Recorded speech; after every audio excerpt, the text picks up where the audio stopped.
answer session to about 7 questions, just so that we don't run over too much. We're going to ask the speakers if you could please keep your answers down to a couple of minutes maximum. I'm going to kick off proceedings, and my first question is to Ms. OBP. Hair care revolution. Afro hair care revolution.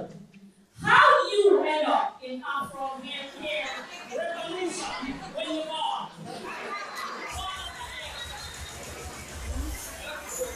So, how did you, as a brother, with no hair to maintain, decide that you wanted to take this on as a business? So, probably thought that the revolution because I was confident, married,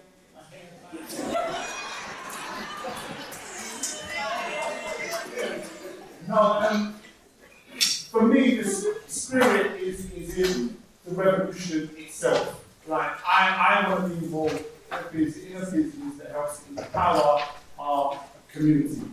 And the top 2 things that our community is passionate about and engaged in is hair and beauty. There are over 2,000 registered hair and beauty businesses in the country. And then the second one is, can anyone guess?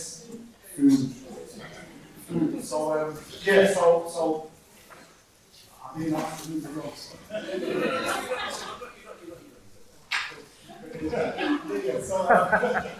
so it's really about empowering and inspiring our community and the platform that I've chosen to do that with this new day. Thank you very much. Does anyone have a question for you now? How can we get the actual sales of hair products back into our community controlled by us? The question is, how can we get the sales of the black products in the community owned by us? Yeah, brilliant question.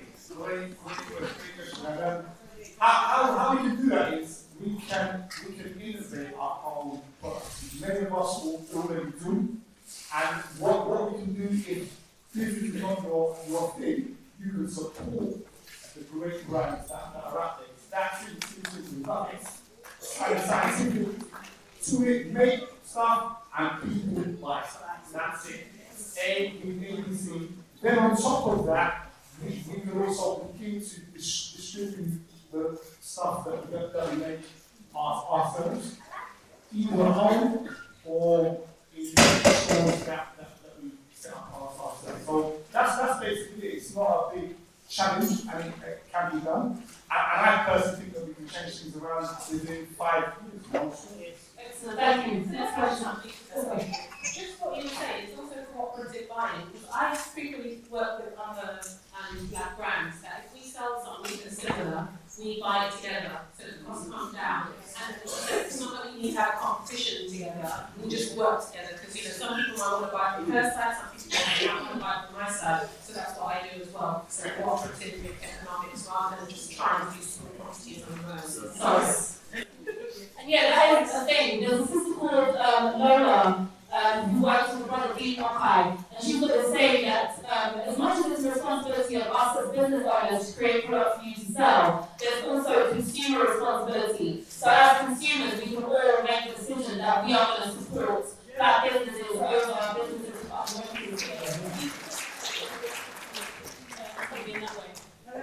Hello. Greetings. Well, very good morning. Okay. What about door to door? Because sometimes some people can't get out.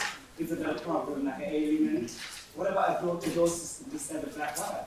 This is the same about door-to-door systems. I hate what you do. Like window cleaners do. Yeah. Yeah. Okay, next question, please. Oh, sorry, I'm so sorry. Please, first, yeah. You mentioned technology as the future for hair care. Can you just give me an example of what kind of technology?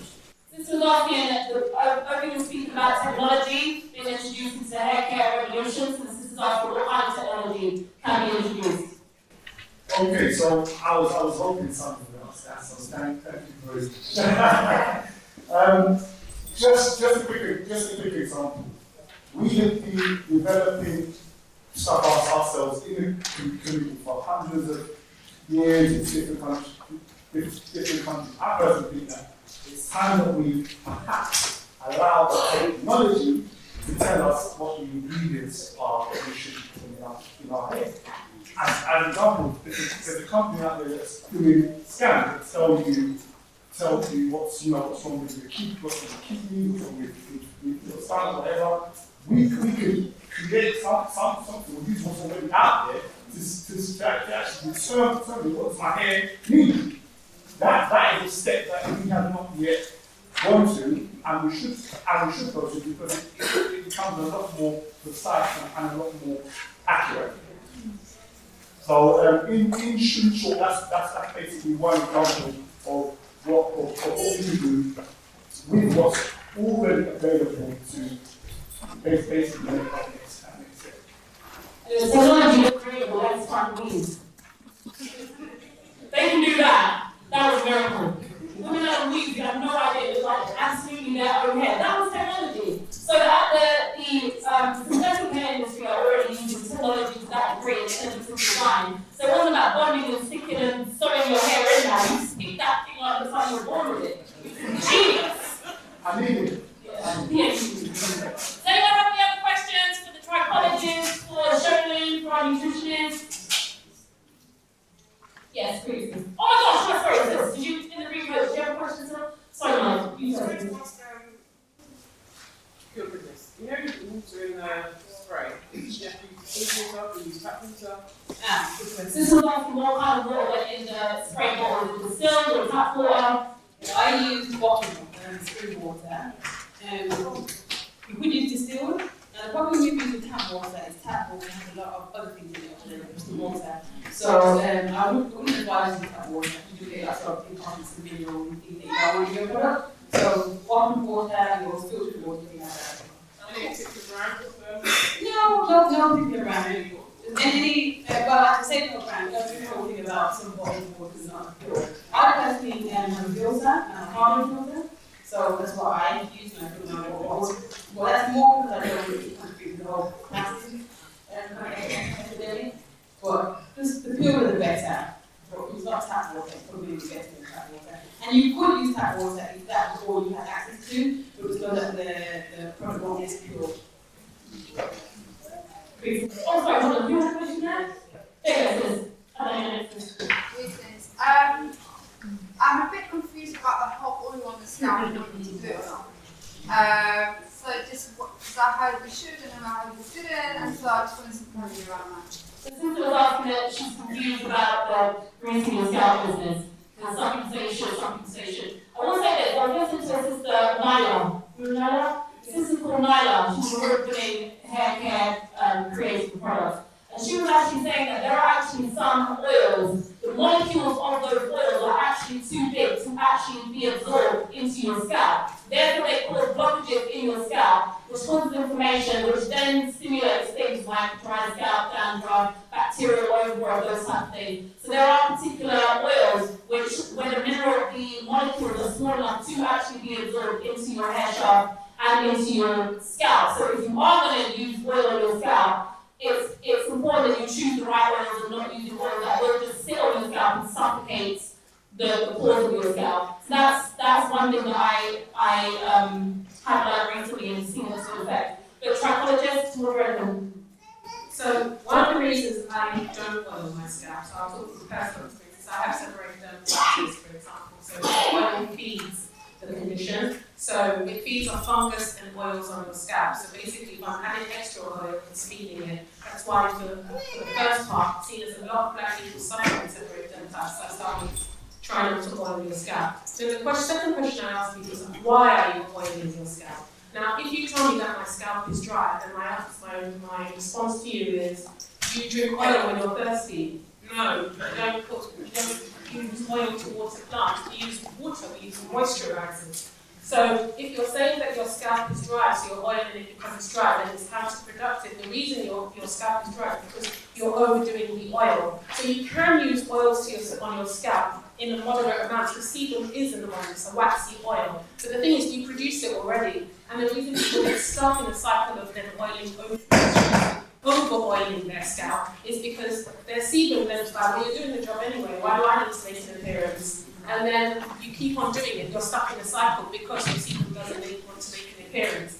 We must also bear in mind that our sebum stays close to our scalp because our hair is kinky, so it can't make its way down the shaft. So with Caucasian hair, when they brush their hair, the sebum goes straight down through the strands, so it distributes, and that's why they wash their hair more frequently, because it becomes oily. Ours stays there. So what I say to people is try and distribute it evenly throughout your scalp, and maybe use like a spritz or water to try and disseminate it through. If you really feel you want to add an oil to that, I have no objections to it, but remember that you might have an issue with your scalp, which you're making worse. So that's why I said also read your hair, read what you're trying to get out of your scalp and your hair, and then make a decision about that.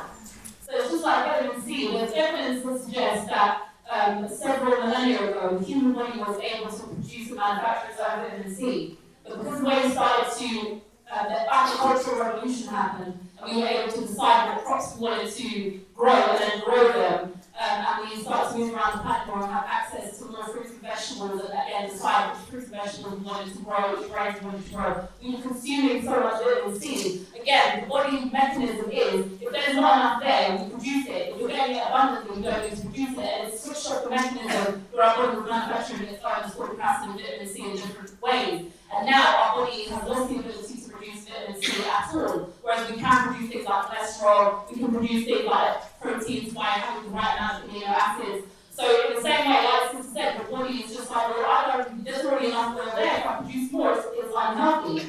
Now, if you're greasing your scalp to cover up dry scalp, if you're putting the grease on it and that's what sometimes happens, you've got dry scalp, you've got face, and you're putting the oil on it to cover that up, you are symptom managing.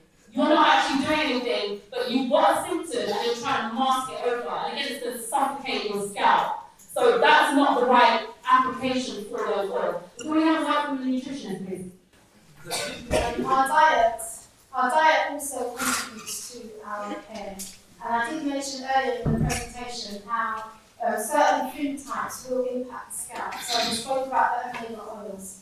And you get those from the nuts and the seeds, the black seeds, those oils will contribute to healthy scalp internally. And I did also speak about how under the scalp is where the hair needs to be. It's the foundation, so it's where it needs to be cared for initially. And once you've got that right, you'll find that the rest will respond accordingly. So your diet, your omegas, your zinc, because that also helps with the scalp, the protein structure of the hair follicle, and anything that will help with that particular area internally.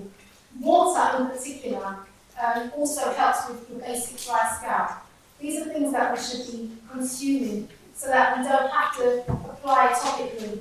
And I find that for myself, just like with Stephanie, I can't remember the last time I greased my scalp. If we are doing what we're supposed to do, we won't need to. And I understand that there are some people who have a number of health concerns that do cause dry, flaky scalp, but we can start with looking at our diet. We know what we need to do, so let's do it. Thank you. Do you have any other questions, Reese? Yep. I was just going to ask, later business, in terms of trying to run a business like you have done, how difficult have you found it, and what would you advise somebody on that? Sister was asking, pure goodness, how she found starting a business, how difficult was it, and she's got any advice on starting a business. Okay, okay, so how much you start without a hobby, and I always make comparisons. I think sometimes if you set out and say, I want to start a business, what should be a business? Okay, X, Y, Z products. How am I going to distribute them? How am I going to sell them? What's the process to create them? And you go through all of that and you start business. I didn't go through that process like that. I kind of did it kind of backwards. Because it started through a hobby, not even a hobby, necessity, maybe with my family. Oh, okay, once a week, tested 3 products. And by testing, I mean you've got to go through laboratory testing to make sure they're stable to different conditions. That costs money. So you've got to put a bit of money aside. And I quit my day job. I only quit my day job last year, so we're 5 years under the sun. So it is a lot of commitment. When you're working a day job and you've got a family, I work on weekends, evenings, night times, not sleeping a lot. But because of the passion was developing, and as it became business, I had all these things to do, finances, accounts, like a company. It's a lot. And they talk about high percentage of business is closing in the first year.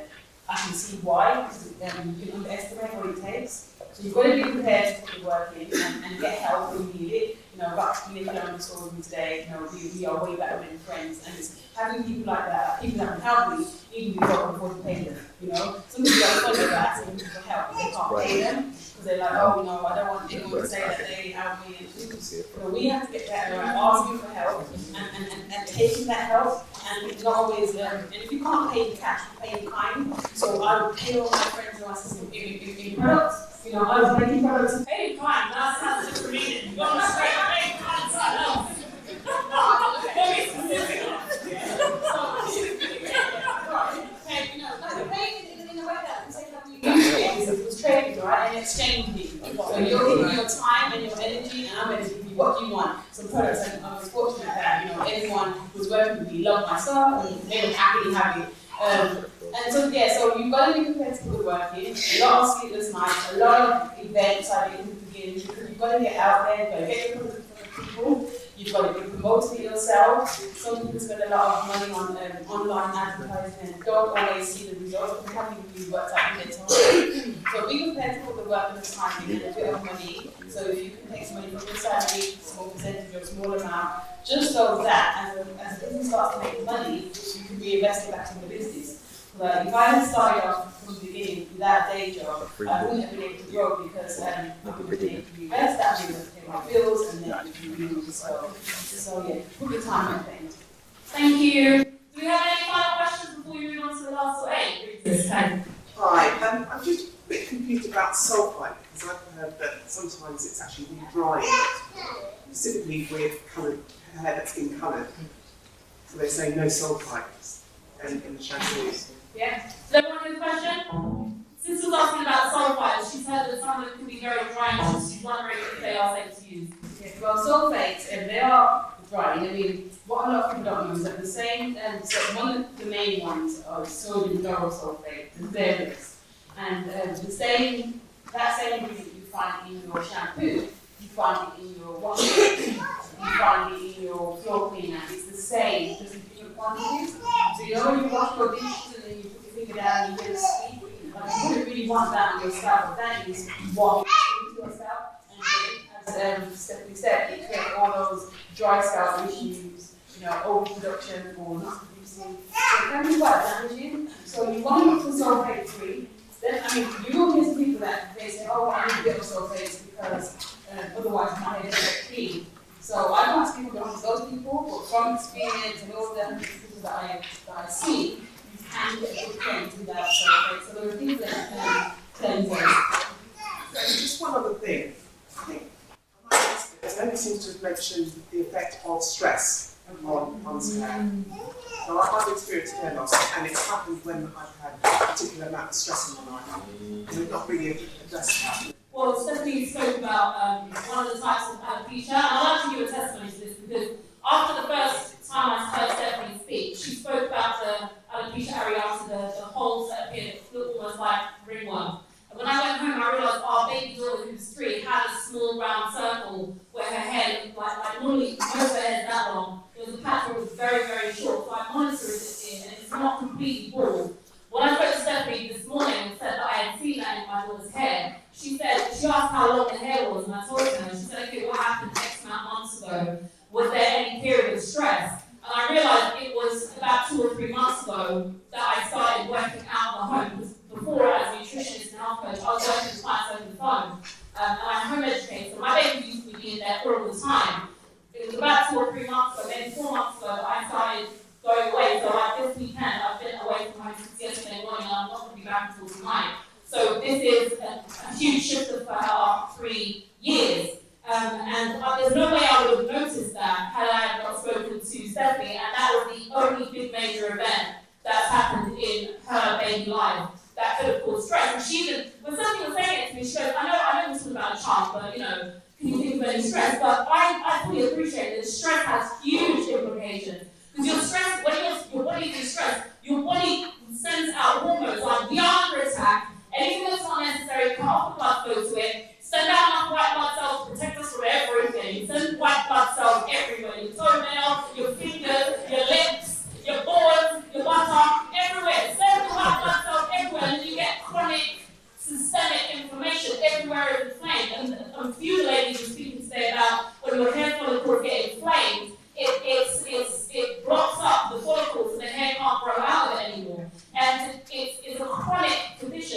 and your thoughts have 100% have physical manifestations. So when you are under periods of stress, that's when you're talking about the implications of that on your follicles. You want to expand on that, Joseph? Yeah, so I mentioned a condition called telogen effluvium. It's stress is something that a lot of doctors who say I think I'm losing my head because of stress, they don't really take it that seriously, but it is something telogen effluvium does result from you having stress. And as I explained, you've got more than 4 parts of the hair growth cycle. The main ones are the growth cycle, the resting cycle phase, and the shedding phase. And so with the telogen effluvium, what happens is that when your body's under stress, or you're feeling emotionally stressed or any kind of anxiety, it can affect the hair, because what happens is that you fall into the category of chronic telogen effluvium. So far as the stress exists in your life, the hair will continue to shed prematurely when it should, because your hair growth cycle lasts between 4 to 7 years. So what happens is that instead of it lasting, say you're in year 2 of your hair growth cycle, what happens suddenly, the hair will say, uh-oh, there's something going on here, I need to go, see ya. And that will be at point at 2 years, when it had another maybe 5 years to go before it was going to shed. And this keeps on happening, and that's what chronic telogen effluvium is. And what you find is your hair is generally much thinner, it might be a bit between spreading, and so basically it's not growing to its full potential. I, for example, stress, as soon as I stress, I get shed hair. This happens. So it stresses a bit, does make it back. And what, oh, really, yeah. One quick question. Is there a difference between skin and hair?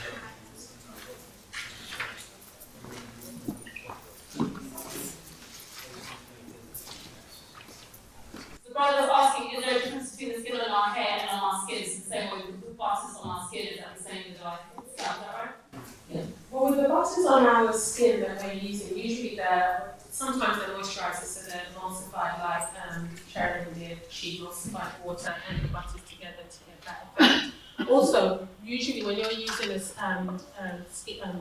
cream on your skin, you vet it straight away. So basically, you've got moisture in your skin, and you're trying to trap that moisture from escaping. So you're sealing the oil on your skin. Now you've got to remember that the skin on your hair and your body they're the same, but they're different, because this is a heavily hairy area, and this hair growth cycle on your scalp is different to your body. So you shed hairs on your body quicker than you would on your scalp, and the follicles are different, slightly different. So you've got to bear in mind that there is a slight difference. All skin is skin, but there is a slight difference in the mechanisms of the scalp, and how it produces hair, and what's attached to the hair and the skin. So just bear that in mind.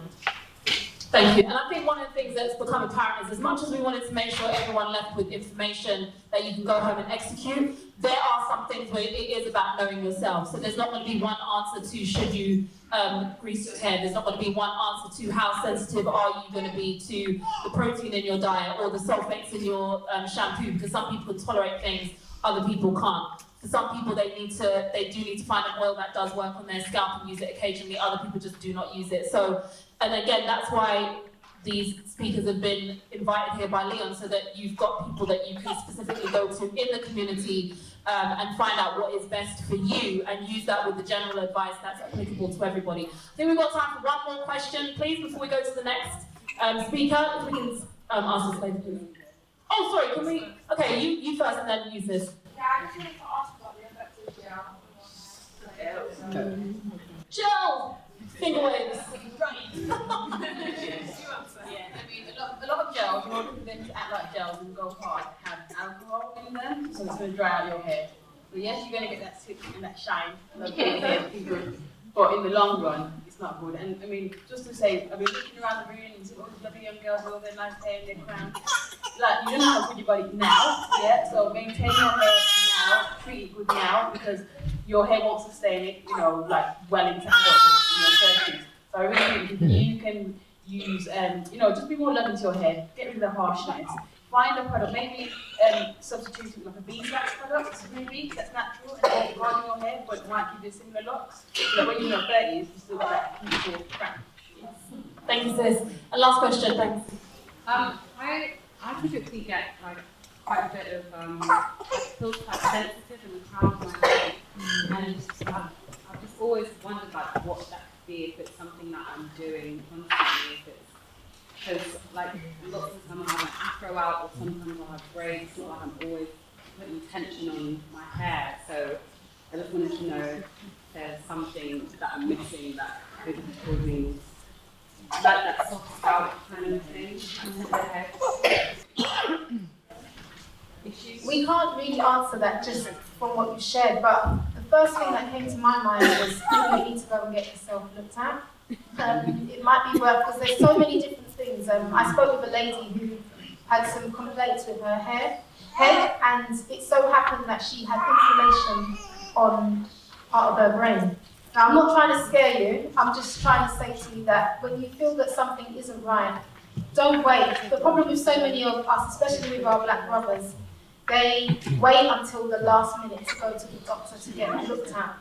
So if you feel that there's something that may not feel right, get yourself an appointment and see what they say. Sometimes you just need to hear the diagnosis, get them to do the biopsy tests or whatever, maybe see a trichologist, and then from there make a decision, but don't ignore it.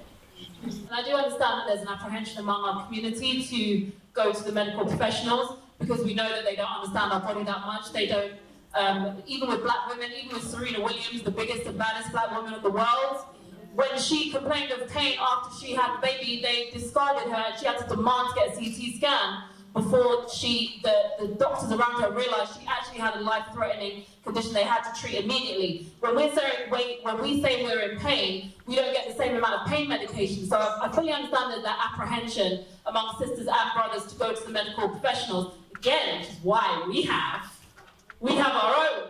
So seeing someone in our community and then getting the advice from someone in the community as to whether you do need to escalate it and then go somewhere, because Stephanie's got this tool, it is so cool. It's like this little microscope thing, and you put it on your skin and it magnifies your skin. Like when she had it at another event, all the people around her table was like, oh, let me have a look. So we put it on our skin, we could see the cracks between our skin. It was, so when you go and see her, book an appointment just so you can use her little tool.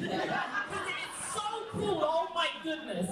But that's what she's able to do. Look into your skin the way that you're not able to. So the same way I do live blood analysis. Before I did that as a nutritionist, there's some things I had to rely on my clients telling me the truth. Whereas now I do live blood analysis, I can look at your blood and see what's going on so that both of us can see what's happening, as the brother said, using technology to help us with all facets of our life. Because we're the original scientists. Wakanda forever, innit? We're the original scientists. Imatech is where Hippocrates got most of his information from, and doctors swear the Hippocratic Oath before they are meant to be the ones that help us with our medical health care, but they don't even fully understand our bodies, because medical establishment and information wasn't based on the design of black bodies, which is why, again, we need to work with people within our community. We need to support the brothers event, because this is the hidden science of black hair. Not hair, black hair, our hair, the science of our hair, so that we can understand that there is a difference. And even in this room, there's going to be a difference between a lot of us as well, because even in the black community, we are the original genes, so we've got the genes of everybody on this whole planet. So even amongst us, we still need to be very aware of what works best for us. But I'm being told time. I'm meant to be the timekeeper and I'm running. So I'm meant to call time now. Thank you very much. Can we get a big round of applause? Peace and blessings, kings and queens. As you heard me say earlier, this is an event that people bring out their families to. And right now we have a mother and her two daughters, you know what I mean? This is the mum, these are the two daughters. No, I'm joking. All right, okay. How did you find the event today? Yeah, very insightful.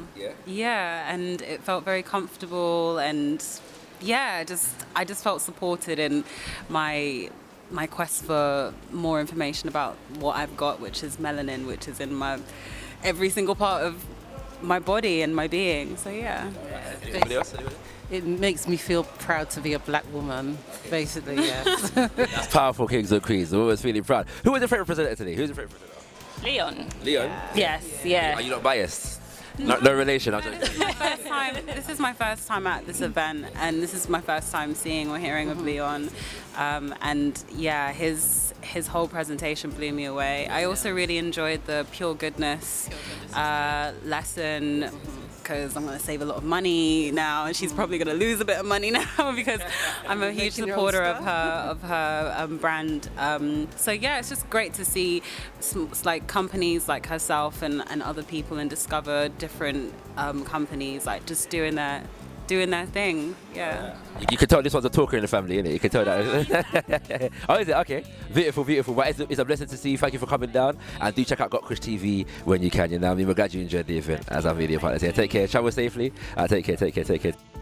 It was really informative, really informative. My favourite bit was the making all the bits, you know, the natural hair care lady. Pure goodness, pure good. Yeah, because the stuff they sell in the shops is, I've always been not really a big fan of that. So it was quite nice to have somebody just sort of teaching you how to do it yourself. And she sold all the products as well. So I got a detail. I bought a couple of deodorants, and I'm looking forward to hanging out. It was a nice event. It was nice and balanced. It was all about beauty and not just the hair, but just generally, you know, just a lot about the, you know, the melanin and all that as well. The presentation at the end was good as well. It was really good. So yeah, so it's good. It's a good event. Thank you very much, sis. Thank you. Glad you enjoyed. It was great. It was fantastic. Well organised. A lot of love, a lot of black love, and yeah, the talks were highly informative. Give me one thing that stood out for you from the talks today. Just connecting the iron to the coil of our hair, and I need the hair and stuff like that. So that was good for my children to, you know, kind of have an understanding of, and how science, you know, if we break it down to our children with more clarity and simplicity, that, you know, the message gets through and it becomes enjoyable. Yes. Thank you very much, sis. Glad you enjoyed the event.